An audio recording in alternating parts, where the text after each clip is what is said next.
কি অপরূপ সৌন্দর্যটাই না ফুটে ওঠে প্রতিটি শিল্পীর শিল্পী সত্তার অসাধারণ তুলির টানে।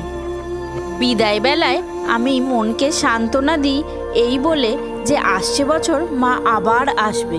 আর তোমরা কিভাবে নিজেকে সান্ত্বনা দাও কমেন্ট করে অবশ্যই জানিও।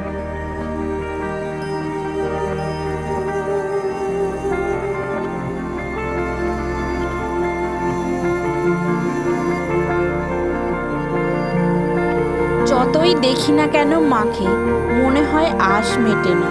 আমি মুগ্ধ হয়ে দেখতেই থাকি মাকে।